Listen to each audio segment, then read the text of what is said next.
donde las disciplinas del diseño se cruzan y dialogan, surge un espacio de encuentro para todos. Desde los pasillos de la Escuela de Arquitectura y Diseño de la Católica, entre planos, maquetas y creatividad, nace un punto de encuentro. Bienvenidos a tu espacio. Ahora comienza Espacio Común.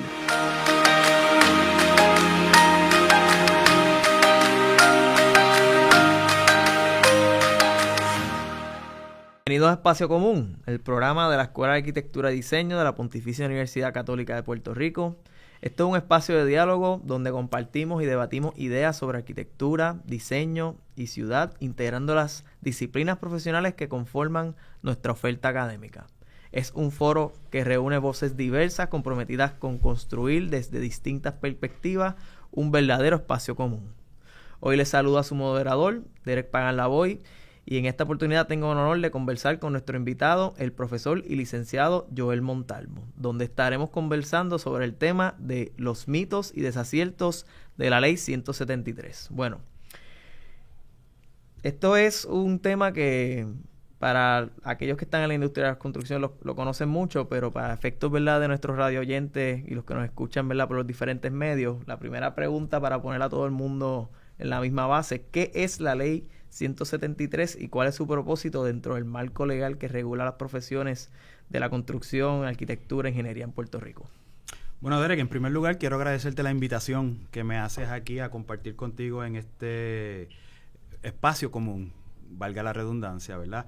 Y felicitarlos a ustedes por esta iniciativa. Me parece excelente, una iniciativa de educativa más que todo, ¿verdad? Pero sobre todo quiero felicitarte a ti porque he tenido la dicha de ver tu evolución, ¿verdad? Desde estudiante hace, no hace una década, pero hace algunos años atrás, y ahora como compañero profesor en la Escuela de Arquitectura. Así que, en primer lugar, mi felicitación a ustedes gracias. Por esta iniciativa y les deseo mucho éxito en ella. Ahora, en cuanto a lo que me pregunta, pues, obviamente, esto es un área de interés particularmente para la profesión de los arquitectos, los agrimensores y los arquitectos, incluyendo los paisajistas, ¿verdad? Uh-huh. Y los ingenieros. Pero, en esencia, debido a su poder, a la facultad de razón del Estado, eso es lo que le llamamos los abogados desde el punto de vista constitucional, el police power del Estado, ¿verdad?, que es el gobierno. Para regular las profesiones, lo que en esencia eso garantiza o busca es que evitar el fraude, la incompetencia en el ofrecimiento de servicios para salvaguardar el bien común, ¿verdad?, la propiedad, salvaguardar la vida, ¿verdad?, la salud y la seguridad. Ahora, en ese ejercicio, pues en el año 1988, la Asamblea Legislativa, en esencia lo que hizo fue que aprobó, ¿verdad?, la Ley 173 del 1988, cuyo propósito pues es reglamentar a través de una junta examinadora adscritas al Departamento de Estado, pues las profesiones de ingeniero, arquitectos paisajistas y los agrimensores. Esa ley en esencia dispone para el registro, la licenciatura, ¿verdad?, como la manera que se le da la licencia a estos profesionales o a estas personas que estudiaron esas profesiones, y su certificación. También, obviamente, a través de esa ley 173, pues a las juntas examinadoras se le delega la facultad ya sea de expedir, renovar las licencias, así como cancelarlas y suspenderlas por medidas disciplinarias, ¿verdad? Violaciones tanto de ley o de la ética profesional de cada una de sus profesiones. Claro está, y a eso hay que añadirle, ¿verdad?, porque las profesiones están reguladas también en Puerto Rico, particularmente los ingenieros y los arquitectos, ¿verdad?, están regulados por sus colegios, ¿verdad? Sí. Y en particular los ingenieros están regulados desde el 38 por la Ley 319, que es la Ley del Colegio de Ingenieros y Agrimensores de Puerto Rico, y los arquitectos por la Ley 96 del 78, que es la que creó el Colegio de Arquitectos de Puerto Rico. Y como tú sabes, obviamente, tanto los arquitectos como los ingenieros tienen que estar en Puerto Rico colegiados de manera compulsoria, que eso es un debate que está ahora mismo medio en boga, ¿verdad? Porque tienen que estar colegiados compulsoriamente y ha habido varias jurisprudencias, varios casos que han acudido que se han llegado hasta el Tribunal Supremo, donde ese requisito se ha declarado inconstitucional. Okay. En el caso de los ingenieros, recientemente el tribunal tuvo esa controversia ante sí, y a pesar de que, por ejemplo, en el caso mío, que soy abogado, ¿verdad?, ya se había determinado que no teníamos que estar colegiados compulsoriamente hace unos años atrás. De ahí en adelante, algunas otras profesiones también, ¿verdad?, han ido, tan reciente como los CPAs y los dentistas, ya no tienen que formar parte del colegio para practicar su profesión. Pero en el caso de los ingenieros, esa controversia estuvo recientemente en el Tribunal Supremo, y debido a que el tribunal estuvo dividido, pues todavía el requisito, ¿verdad?, porque para declarar una ley inconstitucional en Puerto Rico tiene que ser mayoría del tribunal.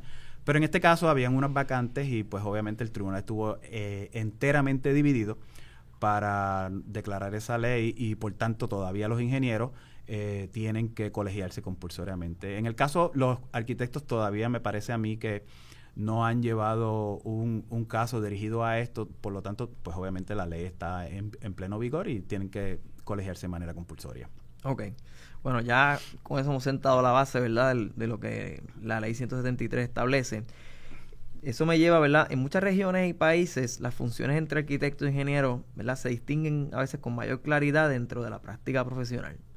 Realmente aquí en Puerto Rico, la ley 173 establece una diferencia clara en las responsabilidades de las profesiones de arquitecto, ingeniero y aquellos de la industria de construcción dentro del proceso de diseño y de construcción, valga la redundancia, considerando que ambas disciplinas parten de formaciones educativas distintas, ¿verdad?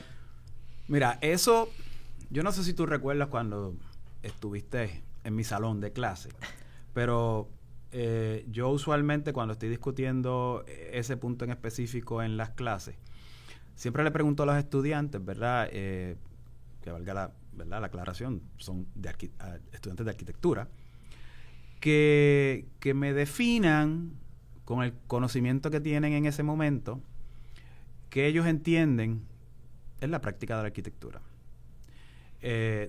Obviamente pues me dan múltiples explicaciones, ¿verdad?, teóricas particularmente.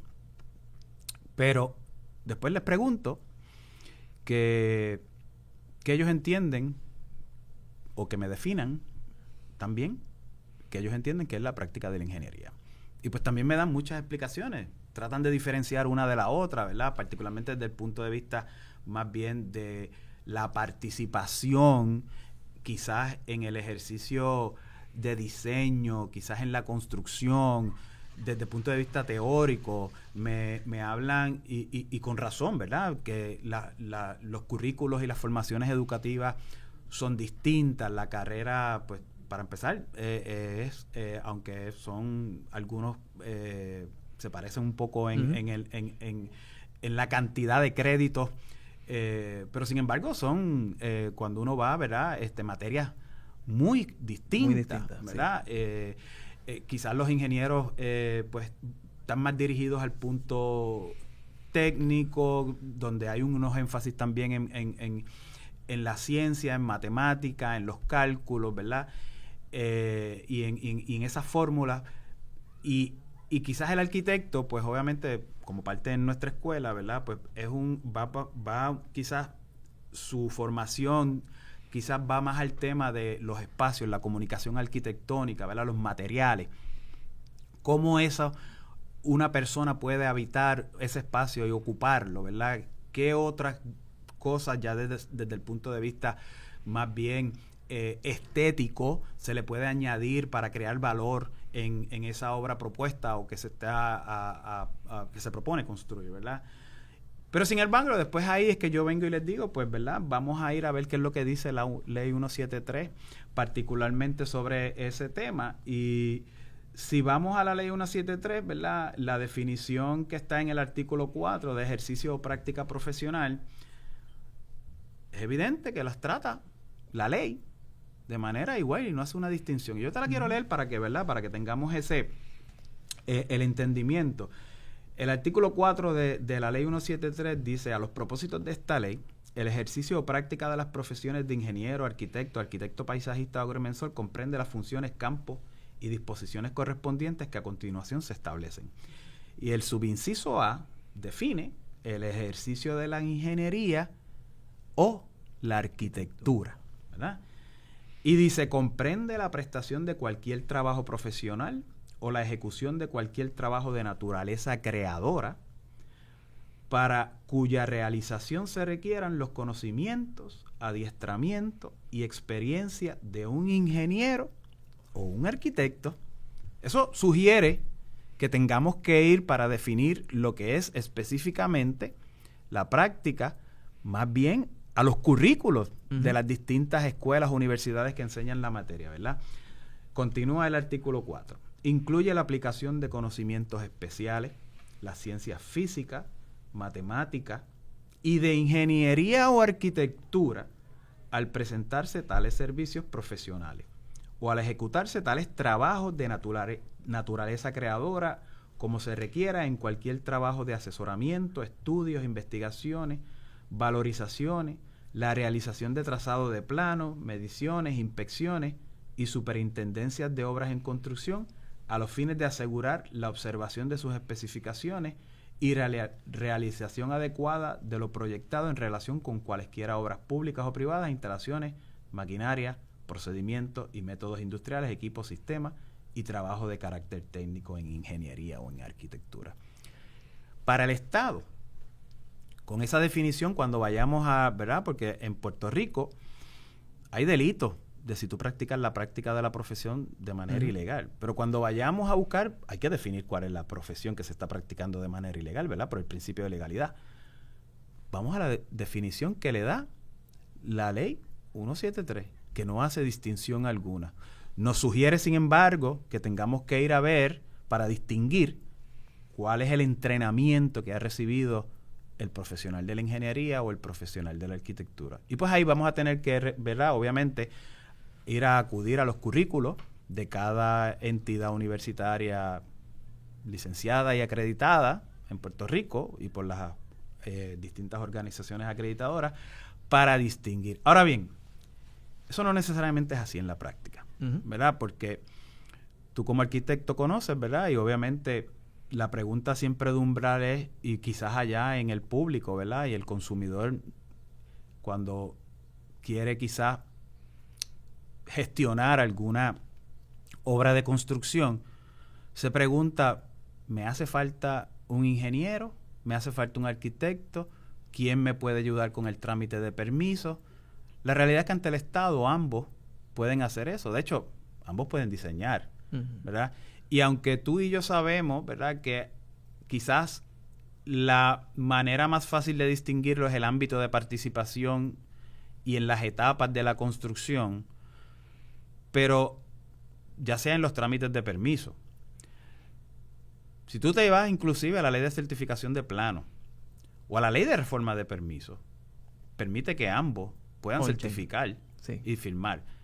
La ley de reforma de permisos permite que ambos puedan ser profesionales autorizados y pueden expedir permisos, ¿verdad? Obviamente tienen que ambos, además de ser licenciados, tienen que coger unos cursos y certificarse en la OCPE, que es la Oficina de Gerencia de Permisos, pero no les exige yo no sé, todavía tú no puedes ser profesional autorizado, ¿verdad?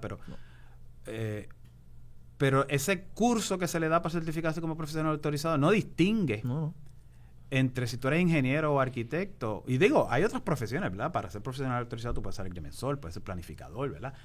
Pero no hay una distinción ante el Estado. Claro, eso pues en la práctica, ¿verdad? Usualmente, tanto inclusive las mismas compañías de construcción, aunque tienen ingenieros en su plantilla, pues sí tienen arquitectos para los diseños, ¿verdad? Y quizás la participación del ingeniero entra quizás en algún área técnica estructural, pero nada prohíbe que sea el arquitecto o el ingeniero el que pueda siendo único profesional encargado o proponente de esa construcción, el que pueda culminar desde principio a fin el trámite, ya sea de permiso hasta la construcción final de esa obra. Obviamente los arquitectos, pues obviamente sin duda alguna, cuando te contaba ahorita el ejercicio que yo hago en clase, me hablan de, ¿verdad?, de la creación de espacios, de ver cómo va a ocurrir cómo va a el humano habitable a ser parte y a disfrutar ese espacio que se ha creado, cuando los ingenieros van más al tema técnico, ¿verdad?, de cómo lo hacen viable. Bajo NCART, yo que estoy ahora mismo pasando, ¿verdad?, por este proceso de la reválida, de la manera que ellos lo definen, y para mí es bien elegante y bien corto, el arquitecto determina que se va a construir. Así que ellos lo definen, obviamente bajo los reglamentos y los códigos pertinentes. Pero claro, entonces... Pero hay un tema ahí, ¿verdad? Y particularmente, yo no sé si tú recuerdas cuando estuviste en mi clase, pero si vamos al Código Civil, cuando habla de, por ejemplo, el término decenal, ¿verdad?, que es lo que se le conoce en la industria, ¿verdad?, por vicio de construcción. Ahí hay algo bien interesante, particularmente una responsabilidad absoluta contra el arquitecto. No menciona al ingeniero en ningún lado, particularmente si tú construyes y el vicio de construcción y la ruina se debe al suelo. La responsabilidad es absoluta con el arquitecto. Sí, ahí va un poco a los contratos y cómo se distribuyeron los contratos, ¿verdad? Y dependiendo si el estudio de suelo, el arquitecto normalmente no lo... Ese es mi punto. No lo realiza. Usualmente, y yo doy clase en la Escuela de Arquitectura, como tú sabrás, tú también, ¿verdad? En el currículo nuestro no hay ni una clase que tenga que ver con suelo. Eso usualmente lo coge geología, particularmente en la ingeniería civil, sí, ¿verdad? O si tú estudias geología, pues obviamente que son los que usualmente hacen los geólogos los estudios de suelo. Pero el Código Civil, más allá del tema contractual, es quien dispone y establece la responsabilidad absoluta con el arquitecto, porque lo ve como el maestro de obra. Sí, es como el que supervisa la obra. Y aquí en CAR también entra mucho en lo que es life safety, ¿verdad? Ellos casi toda su protección ante la profesión y de la manera que nos educan es siempre pensando en life safety. Y entonces pues ahí pues entran diferentes componentes que donde entonces empezamos a trastocar ingeniería, el tema del suelo, estructura, etcétera. Entonces, volviendo a la línea que íbamos ahorita de la ley 173, dado a que muchas veces se habla de estas zonas grises, donde a veces tenemos un overlap bien grande entonces aquí en Puerto Rico entre la ingeniería y la arquitectura, ¿dónde surge realmente esa zona gris entre arquitecto e ingeniero? Y si tú crees, ¿verdad?, que esto es beneficioso o es contraproducente para la práctica profesional ahora mismo, como se está dando. Mira, yo honestamente, ¿verdad?, mi participación en algún asunto que tenga que ver con alguna construcción más bien va desde el punto de vista legal, ¿verdad? Obviamente yo no tengo una formación ni en ingeniería ni en arquitectura, pero yo no veo zonas grises porque, como te expliqué ahorita, el Estado no hace distinción, aunque sí pudiéramos decir, ¿verdad?, de que desde el punto de vista de participación pues pudiera haber una distinción, pero no veo zonas grises desde el punto de vista legal. Okay. ¿Verdad? Ahora, yo creo que como está ahora mismo, y todo esto tienes que mirarlo en el contexto, ¿verdad? Particularmente porque no hay duda de que ahora mismo, y particularmente con eventos como han ocurrido desde María para acá, ¿verdad?, que hay un tema de reconstrucción que todavía está inconcluso en Puerto Rico. Tenemos el tema de aquí en el sur, particularmente de los terremotos que ocurrieron en el 2020, creo que fue, ¿verdad?, en enero. Aquí sin duda alguna a mí me parece que hay, aunque pensemos por alguna razón de manera anecdótica que hay muchos profesionales de la ingeniería y la arquitectura, yo creo que hay una escasez. Uh-huh. Y me parece a mí que en la medida en que ese contexto donde hay una escasez, yo creo que limitar la participación a algunos aspectos en el proceso o en la industria de la construcción me parece que sería contraproducente, ¿verdad? Porque lo que queremos es accesar estos servicios profesionales y hacerlos disponibles a la ciudadanía.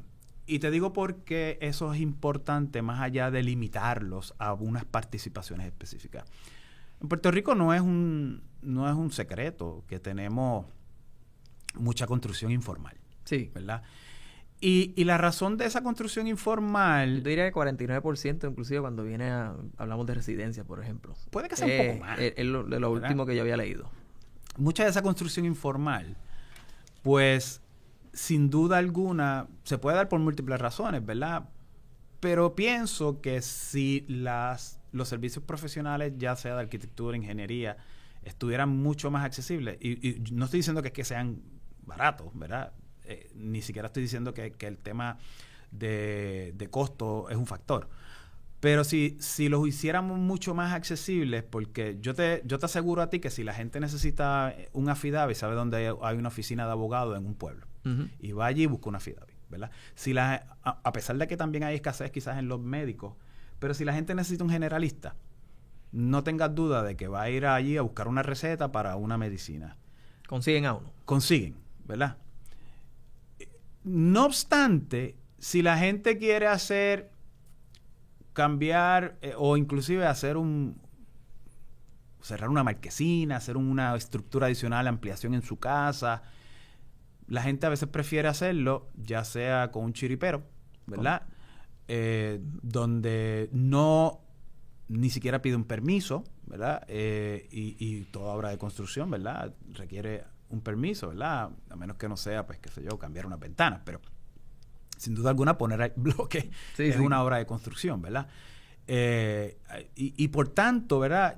Número uno, piensan que los servicios profesionales ya sea de los ingenieros, los agrimensores ¿verdad? Y otros, y los arquitectos, pues ciertamente están un poco inaccesibles, no necesariamente por costo, pero porque pues no hay, usualmente los ingenieros trabajan, tienen su compañía de construcción, ¿verdad? De design and build, te hacen todo el proceso, los arquitectos algunos también, ¿verdad? O los arquitectos usualmente trabajan en alguna compañía de construcción diseñando, ¿verdad? O en alguna compañía o firma de arquitectura exclusivamente, ¿verdad? Que lo que hacen es diseñar, no necesariamente construir, diseñan y otro construye. Pero yo creo que en vez de quizás limitar las participaciones o asignando etapas en donde pueden participar cada uno de los profesionales, me parece a mí que tiene que haber una responsabilidad personal, ¿verdad? Si tú eres arquitecto, tú eres ingeniero, tú dices, bueno, hay unas limitaciones que yo me autoimpongo porque yo, obviamente, pasa en mi profesión. Y no, ¿verdad? No quiero trastocar. Por eso, y probablemente no tengo la competencia para adentrarme en eso. Yo soy abogado. Nosotros somos, en teoría, cuando nos graduamos, abogados que estudiamos todas las materias relacionadas al derecho en la escuela de derecho, ¿verdad? Ahora, usualmente, si tú me dices a mí, yo fui acusado de un delito, pues eso es un área que yo no practico, ¿verdad? Porque no tengo las competencias, nunca ha sido mi área de práctica. Y por tanto, pues yo me abstengo. Y también me abstengo porque si sé que si me meto a hacer eso y lo hago mal, tiene unas repercusiones, ¿verdad? Pero yo no...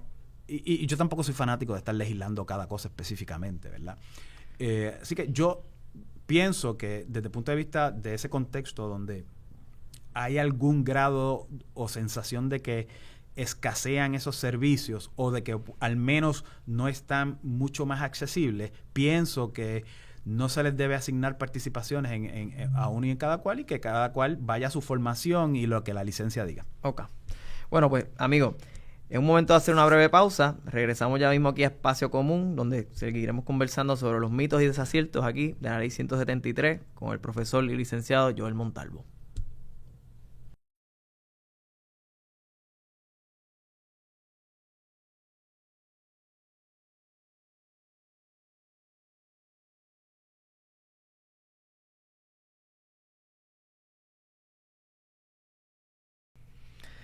Estamos de vuelta con ustedes aquí en Espacio Común, donde estamos discutiendo con el profesor y licenciado Joel Montalvo sobre los mitos y desaciertos de la Ley 173. Ahorita nos quedamos en un tema la de la escasez de servicios que ahora mismo tenemos en Puerto Rico. Coméntame un poquito más sobre eso. Pues mira, y qué bueno que me traes el tema de nuevo, porque eso también recientemente, no sé si estabas al tanto, pero esto es un tema que va a impactar quizás la ley 173 de alguna manera, porque se aprobó recientemente, creo que es la ley 102 del 2025, lo que se conoce como la Ley de Reconocimiento Universal de Licencias Ocupacionales y Profesionales, que eso en esencia lo que hace es que simplifica el proceso para que, y aunque, ¿verdad? Obviamente la ley 173 sí tiene unos artículos y unas maneras de solicitar reciprocidad y de una exención al requisito de residencia, pues obviamente simplifica el proceso para que profesionales, como en este caso incluidos, ¿verdad? Los arquitectos, los ingenieros, pero otras profesiones, ¿verdad? Que requiera la práctica de ellas licencias por las juntas examinadoras en Puerto Rico, pues pueden solicitar y obtener licencias equivalentes en Puerto Rico. Y esto creo que no incluye a los abogados, pero esto a mí me hace algún sentido porque, fíjate, nosotros, y como tú sabes, en la Escuela de Arquitectura nosotros somos una escuela acreditada, Uh-huh. ¿verdad? Y acreditada por la NAP. Por la NAP, que es una entidad norteamericana, ¿verdad? Uh-huh. Que acredita las escuelas en los Estados Unidos también.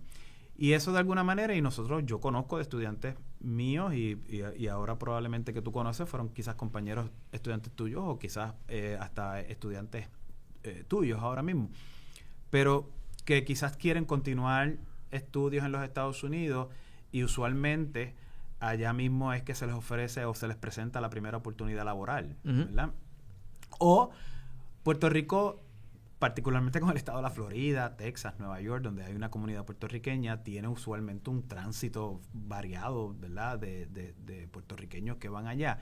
Y ciertamente, usualmente, ¿por qué? Si estudiaron aquí, acreditada en los Estados Unidos, pues les gustaría obtener trabajos allá, ¿verdad? La pregunta siempre era ¿por qué no podían venir ellos ciudadanos que se formaron en otros sitios que no necesariamente sean residentes? Y sabes que ahora, ¿verdad? Con el tema también, ¿verdad? De Puerto Rico estar atrayendo residentes como inversionistas, ¿verdad? Eso trae otro tema por el tema de la práctica corporativa de la ingeniería y la arquitectura, pero ciertamente a mí me parece que eso hacía mucho sentido, ¿verdad? El tema de reciprocidad. Yo, por ejemplo, yo estudié en Puerto Rico, hice una maestría en Estados Unidos, pero si yo fuese a practicar en algún estado de los Estados Unidos, muy pocos con Puerto Rico, casi ninguno, desde el punto de vista de derecho, tienen reciprocidad con los abogados que se forman o son licenciados en Puerto Rico, ¿verdad? Que en esencia lo que significa es que yo me puedo ir a otra jurisdicción y no necesariamente tener que volver a someterme a una reválida para practicar en ese estado. Y esta nueva ley, que todavía están pendientes los reglamentos para que provea un poco más de guía y definición de cómo va a ser eso, pues en esencia me parece que es un paso en la dirección correcta para atraer, ¿verdad? Profesionales, porque ahí no necesariamente, aunque quizás tú puedes distinguir en el área del derecho, pero en tu campo, en la arquitectura o en la ingeniería, ¿verdad? La ciencia, el entrenamiento es igual. La matemática es igual aquí, sí, en Florida, en Massachusetts, en Nueva York, ¿verdad? Y por tanto, pues obviamente me parece a mí que ¿por qué no se permitía eso? Me parecía que eso era una medida un poco más protectora para la profesión aquí, pero los tiempos han cambiado, ¿verdad? Sí, y obviamente ya necesitamos profesionales y obviamente a veces tenemos que mirar los horizontes allá afuera, ¿verdad? Dejar de mirarnos para adentro y podemos traer innovación distinta, profesionales con otros tipos de experiencias, ¿verdad? Que vengan a contribuir aquí. Sí, bajo NCARB nosotros tenemos, ¿verdad? Podemos llevar nuestra licencia a 45, si no me equivoco, 48 estados, los territorios. El único estado que no que permite un examen extra es California. Reconoce los 6 del NCARB, pero ellos tienen uno extra de ellos. Pero fuera de lo demás, ¿verdad? Uno puede pedir ¿cuál es la palabra? Reciprocidad. Reciprocidad, eso mismo. Ok, perfecto. Bueno, ahora quería hablar un poquito, ¿verdad?, sobre los AIA documents. Los arquitectos junto a abogados desarrollaron lo que hoy se conocen los AIA Documents, ¿verdad? Que se han convertido como los contratos estándar de la industria y donde se definen con bastante claridad los roles, ¿verdad?, de los participantes de la construcción, tanto el desarrollador como el contratista, los ingenieros, el arquitecto, etcétera. ¿Crees que quizás la ley 173 debería revisar o actualizarse tomando en referencia a los estándares y roles que actualmente establecen estos contratos dentro de la industria de la construcción? Pues mira, respuesta corta, no. Ok. Y la razón es sencilla, ¿verdad? Esta cosa de añadir regulaciones, enmiendas a las leyes, pues a mí me está medio problemático. O sea, yo creo que nosotros quizás hoy día con los avances tecnológicos, en vez de estar poniéndonos camisas de fuerza, creo que debemos abrazar los avances y la innovación. Y en el segmento anterior hablábamos de que yo quisiera que, pues sí, desde el punto de vista de las participaciones que cada profesional tenga, ya sea los ingenieros o los arquitectos, en el proceso del trámite de una construcción, que va desde el diseño, las solicitudes de permisos y la construcción en sí, final, que se complete. A mí me parece que quizás la industria puede enmarcar esas participaciones más bien en la preparación y en la experiencia que traiga cada profesional. Yo no quisiera estar regulando eso porque eso son ponernos camisas de fuerza, ¿verdad? Y créeme que quizás hay algunos... Yo conozco peritos que utilizo particularmente en litigio, que son ingenieros y abogados, que han estudiado ingeniería y después estudian derecho. Tengo arquitectos que a su vez estudiaron derecho y ambos son licenciados en su materia y los uso de perito, ¿verdad?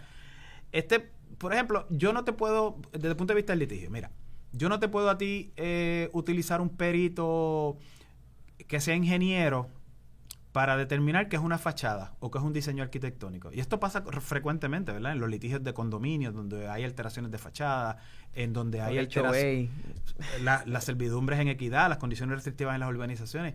Yo tengo que traer un arquitecto que me hable del diseño, del conjunto arquitectónico. Yo no puedo traer un ingeniero a hablar de fachada, ¿ves?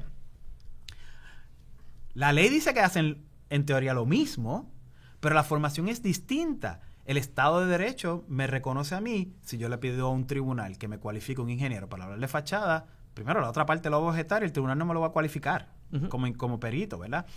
Ahora, yo prefiero quizás un inspector, en un caso de vicios de construcción, que sea ingeniero, porque es perito de ocurrencia, ¿verdad? Pero probablemente, usualmente el vicio de construcción no tiene nada que ver con... Bueno, puede que tenga que ver algo con diseño arquitectónico, si viene desde los planos el problema. Pero a veces es simplemente un vicio oculto que es porque hubo un problema estructural o que ese día que se estaba tirando o que se estaba ejecutando alguna construcción no se siguieron los trámites. El mixed method, ocurrió un problema con los materiales o el material es de menor calidad, ¿verdad? Sí. Una varilla que no es la que se debió poner allí, etcétera. Ahora, así que en cuanto a ¿verdad? Estos documentos, primero que todo, las relaciones contractuales son privadas. El Estado no debe intervenir en eso, ¿verdad? Siempre y cuando los contratos sean conforme a la ley, ¿verdad? Que son para que sean válidos los contratos, claro, ¿verdad? Estos documentos pues son súper útiles porque tú puedes acceder a ellos de manera rápida como profesional de la ingeniería y la arquitectura para tener una idea de qué se requiere en esa relación contractual desde el punto de vista del producto que tú tienes que entregar y de lo que se te va a ti a compensar por esos servicios. Ahora, también te tengo que decir que esos documentos están hechos desde el punto de vista quizás de manera general, no necesariamente atados a una jurisdicción o un Estado de Derecho en específico, sí, ¿verdad? Puerto Rico, los contratos los van a interpretar los tribunales de Puerto Rico conforme a lo que diga el contrato, pero también al Estado de Derecho de Puerto Rico, ¿verdad? Al Código Civil. Sí.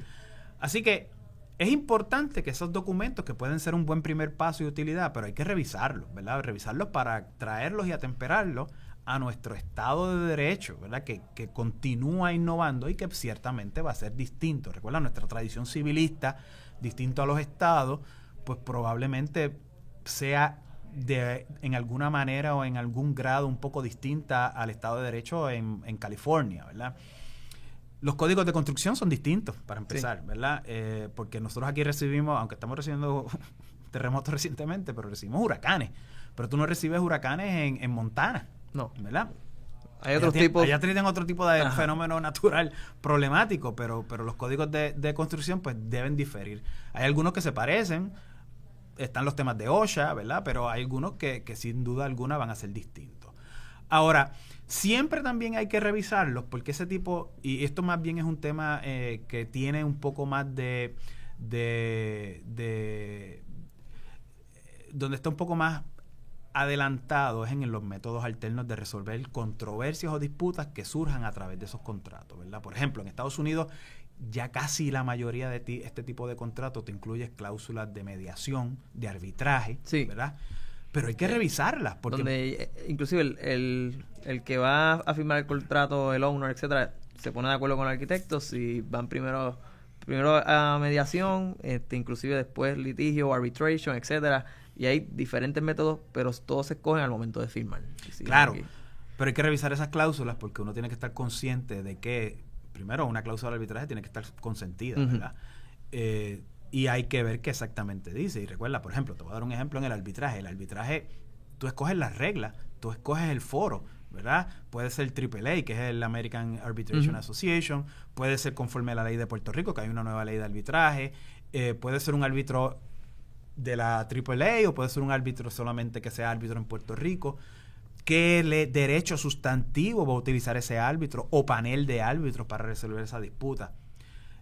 Mediación puede ser una alternativa, ¿verdad? Pero ¿qué pasa si no se llega a un acuerdo en mediación? ¿Qué pasa después? Sí, porque no es binding, si no me equivoco. No, la mediación es voluntaria, Por ¿verdad? eso. Y tú no tienes que llegar a un acuerdo. El laudo, ¿verdad? Sí, tienes que cumplirlo, ¿verdad? A menos que no, pues, lo objetes por algunas razones que dispone la ley, ¿verdad? Y que sea, pues, qué sé yo, fraude, etcétera. Pero al final del camino, si es en Puerto Rico la obra, muy frecuentemente ocurre que va a ser interpretada conforme a las leyes de Puerto Rico, ¿verdad? Que no se disponen en esos contratos. Pero sin duda alguna. Ahora, a eso tienes que añadirle también, ¿verdad? Que hay el factor inteligencia artificial hoy día, ¿verdad? Esos contratos, aunque pues tú, ¿verdad?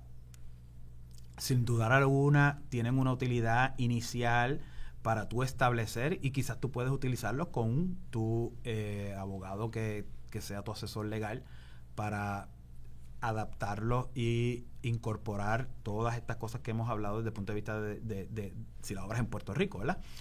Pues eso es importante que haya una revisión. Son útiles, pero no puede simplemente uno cogerlos a ciegas, bajarlos, pagarlos, ¿verdad? Porque tienen un costo. Y utilizarlos allí, llenarle los blancos, y eso podría ser más contraproducente que beneficioso. Exacto. Bueno, y en algunos contextos también profesionales se distinguen entre proyectos que generan espacios ocupables, ¿verdad?, para personas y otros proyectos más vinculados a la infraestructura, ¿verdad? Normalmente la ingeniería civil se ve para proyectos de infraestructuras como carreteras, etcétera. El arquitecto entra mucho lo que es el espacio ya cuando es ocupado. Incluso hay estados donde el ingeniero puede diseñar ciertos proyectos hasta cierto límite, mientras que en otros deben ser liderados por un arquitecto. Yo, por ejemplo, trabajé en Florida y fue de mis primeros trabajos, y bajo la pupila de este ingeniero estructural, pues él tenía la facilidad de ponchar y trabajar planos residenciales, pero por ejemplo en el aspecto comercial él tenía hasta cierto pietaje, si no me equivoco eran 5,000 pies cuadrados, 3,000 pies cuadrados para él ponchar. Si se iba por encima de eso, pues ya entonces requería un arquitecto. ¿Crees que la ley 173 debe establecer con mayor claridad cuando se trata, ¿verdad?, de espacios ocupables? Quizás que el arquitecto sea entonces el profesional que predomine o tenga la responsabilidad principal dentro del diseño del proyecto, y ¿verdad? Y no es que separemos para limitar, pero delegar quizás responsabilidad dentro del marco del tipo de proyecto que estamos trabajando. Bueno, respuesta corta nuevamente. A mí esta cosa de estar legislando para crear por ley, ¿verdad?, camisas de fuerza o establecer... Sí, yo estoy claro que hay que reglamentar, ¿verdad? No creo que no sea un issue de reglamentar. Pero estar disponiendo dónde entra cada cual a cada profesional, pues yo tengo un problema con eso. Okay. En cuanto a lo que tú me dices de que puede que haya estado, por ejemplo, las distinciones que yo he visto en algunos estados es usualmente porque ese estado ha sufrido o ocurren con frecuencia algún tipo de evento natural. Te voy a dar un ejemplo. La distinción que yo he visto en California, por ejemplo, es que para la construcción de un hospital tiene que haber un ingeniero estructural. Sí. Eso tiene una razón allá. Número uno, California, particularmente en el área de San Francisco, eso tiembla con frecuencia, sí. ¿verdad? Eso es...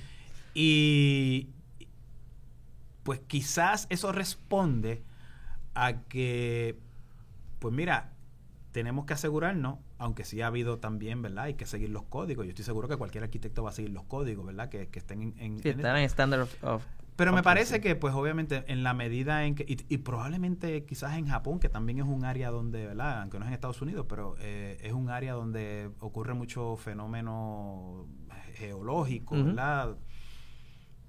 Pues quizás ahí lo puedo entender. Que requiere que en la construcción de un hospital... ¿Y por qué un hospital? ¿Verdad? Porque un hospital tiene gente incapacitada, ¿verdad? Que está encamada, que está atendiéndose allí, que pues no es como que...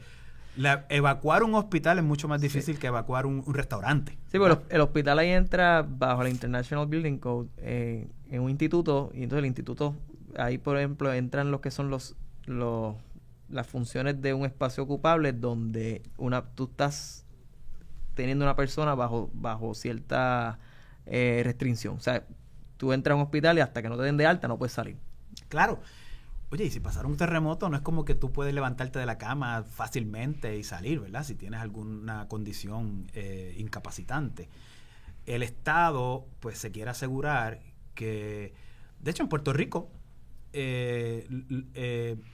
los sistemas de incendio se requieren en los hospitales, por ley, ¿verdad? Pero eso tiene una razón, de nuevo, ¿verdad? No es lo mismo que ocurra un incendio en la cocina de un restaurante que lo ocurra en un hospital, ¿verdad? Y ahí, pues quizás lo puedo entender. Obviamente, ahora, desde el punto de vista de las participaciones, pues yo creo que, ¿verdad? La formación es un tema, me parece a mí, que es más bien de educación, ¿verdad? Yo quisiera ver el arquitecto como ese maestro de obra, ¿verdad? Okay. Como usualmente, ¿verdad? Uno de los ejemplos que damos desde el punto de vista, particularmente cuando vemos los vicios estamos en la clase de vicios de construcción o del término decenal. Mira, el arquitecto para mí es ese que diseñó y supervisó toda la construcción de las pirámides de Egipto, de Giza, sí. ¿verdad? Sin duda alguna había alguien que tenía que ver con dónde ponía el bloque para que quedara el bloque, la piedra, ¿verdad? Y cómo llevaba el bloque con la rueda para ponerlo y que quedara en forma piramidal. Pero el arquitecto, ¿verdad? Era el que supervisaba, era el maestro de obra, ¿verdad? El que quizás hizo el primer dibujo de cómo iba a ser la estructura y de ahí utilizar a cada uno de esos profesionales, ¿verdad? Para que pudieran participar en alguna etapa en específica, por las razones que sean. Meter al Estado, a un legislador, que no necesariamente tiene el expertise técnico ni la formación, a que decida dónde puede entrar el ingeniero, si es que se requieren tantos pies cuadrados, metros cuadrados para hacer algo o dejar de hacerlo, eso me genera un problema. Pues mira, para ir cerrando, y en este tema, ¿verdad? De cómo es que tú visualizas al arquitecto, en mi perspectiva, pues al arquitecto se le conoce mucho por la persona que diseña, pero yo le hablo mucho a mis estudiantes, para mí la palabra que más define al arquitecto es como este gran coordinador, ¿verdad? Maestro de obra. Sí, estás dejando entrar, ¿verdad? Todas estas disciplinas, todos estos sistemas, y entonces, yendo por esa línea, y para ir cerrando, quería preguntar si ¿crees que entonces la ley se debe quedar como está actualmente o debería aceptarlo o quizás atemperarse para, pues, no quizás limitar o no ser un ente, ¿verdad?, que divida las profesiones, pero sino que por lo menos establezca alguna separación de las responsabilidades? ¿Y qué tendría que pasar para que si dicho cambio es necesario? A mí me parece que sí. Según te dije ahorita que tengo muchos problemas con el tema de estar legislando para regular excesivamente. Sí creo que hay que enmendar la ley 173 en algunas instancias, ¿verdad? Te voy a dar varios ejemplos. A mí me parece que particularmente este tema de que si tú quieres practicar desde el punto de vista de la profesión de arquitectura o ingeniero de manera corporativa, todos los accionistas tengan que ser socios, eso me parece que ya no tiene ningún sentido, ¿verdad? Al final del camino, si yo fuera a radicar una acción disciplinaria o una querella o estuviera insatisfecho con un servicio profesional de arquitectura e ingeniería, iría contra el licenciado arquitecto o ingeniero que estuvo envuelto, que firme el plano o que me ofreció los servicios, ¿verdad? Yo no veo cuál es la razón. Eso me parece era una medida proteccionista antes. Eso hay que ver particularmente, y te voy a dar ejemplo de lo que recientemente estamos pasando los abogados, ¿verdad? Los abogados, ahora mismo hay unas nuevas reglas de ética profesional que empezaron en vigor en enero de este año. Y ya nos aplican, ¿verdad? Y ahora a los abogados se permite que si yo puedo tener un socio minoritario, ¿verdad? O una firma que donde un socio sea minoritario no sea abogado. Sí, sí. Eso es nuevo. Ok. ¿Verdad? ¿Cuál es la diferencia en la ingeniería y en la arquitectura? Claro. ¿Verdad? Yo no veo por qué Profesores. estamos requiriendo todavía, ¿verdad? Que todos los accionistas sean licenciados en la profesión. No veo ni siquiera tampoco por qué exigirle que tenga que ser a través de una corporación de servicios profesionales versus cualquier otro método que puede ser desde el punto de vista contributivo mucho más beneficioso para la práctica. Ahora, todo eso hay que verlo y enmarcarlo en la reciente ley 102, ¿verdad? De este año, sobre las licencias ocupacionales y profesionales. Hay que ver cómo todo eso se va a atender. Pero sobre todo, un área donde, y quizás tú esta crítica la escuchaste cuando fuiste mi estudiante, creo que no me hace todavía ningún sentido, y hay arquitectos e ingenieros que me lo han tratado de explicar muy elegantemente, y no estoy de acuerdo con ellos, es en los entrenamientos. Yo no veo cuál es la razón de que tú no puedas coger la reválida, porque la ley no te permite que tienes que estar 2 años bajo la supervisión de un arquitecto licenciado o un ingeniero licenciado. Yo estudié Derecho, tan pronto pasé la reválida y juramenté ante el Tribunal Supremo, el otro día estaba en los tribunales, con la responsabilidad que uno tiene que ejercer su profesión, ¿verdad? Inclusive te diría que estaba hablando con colegas míos, cuando uno pasa por el proceso de estar debajo de un arquitecto licenciado y hacer las horas, ¿verdad? Te empieza a contaminar con cómo se hacen las cosas en la calle y no cómo se lo estandariza la reválida. Y normalmente sales peor porque empiezas a tener una perspectiva diferente. Pues yo no sé, ¿verdad? Porque a mí, obviamente, desde el día 1 que juramenté y empecé a practicar la profesión, claro, yo lo hacía dentro de una firma, por tanto estaba adquiriendo experiencia. Pero nada prohíbe que cualquier abogado o colega mío hubiese salido de la escuela de Derecho, cualquier estudiante ahora mismo, y se vaya a la plaza de San Germán allá y monte una oficina de abogado y empiece a ofrecer servicios. Si mete la pata, eso tiene sus repercusiones, ¿verdad? Disciplinarias, éticas y de malpractice, ¿verdad? De responsabilidad profesional. Más vale que se busque un seguro, pero yo no hay distinción porque sí, bueno, un arquitecto y un ingeniero pues pueden tener vida, propiedad. Yo tengo libertad y propiedad también en mis manos de los clientes. Así que eso no creo que añade. Y como hablábamos ahorita, lo empato con el tema de, en la medida en que muchos arquitectos e ingenieros tienen que estar en entrenamiento, a veces se quedan en ese proceso y nunca revalidan completamente porque se quedan cómodos en ese proceso. Y yo creo que en la medida en que tú te vas, desde que tú sales de la institución académica y te vas separando de ella sin coger la reválida, volver a sentarte a escoger la reválida, eso es como un disuasivo. Sí. Y a mí me parece que eso no beneficia a nadie, solamente a los licenciados que ya están dentro de la profesión. Así que yo creo que desde el punto de vista que inclusive hablábamos ahorita de la escasez, me parece que hay que abrir las compuertas. Yo no veo razón alguna, ¿verdad? Me lo han intentado explicar. No veo razón alguna para que alguien tenga que estar todavía en entrenamiento. Eso me parece que es hasta denigrante. La misma formación que todos tuvieron en la escuela, y yo no dudo de la formación que nosotros estamos dando en la Escuela de Arquitectura de la Católica.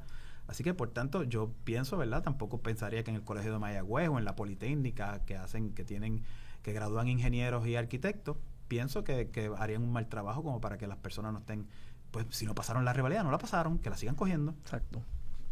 Y una preguntita bien rápida para contestarla. Si fuéramos a enmendar esa ley 173, ¿cuál sería el método? ¿Los colegios o sería eso tiene que llevar al Senado? Yo creo que en las profesiones tiene que haber una discusión porque sin duda alguna eso sigue ahí porque probablemente tanto el colegio de arquitectos o el colegio de ingenieros lo apoyan y probablemente la profesión, ¿verdad?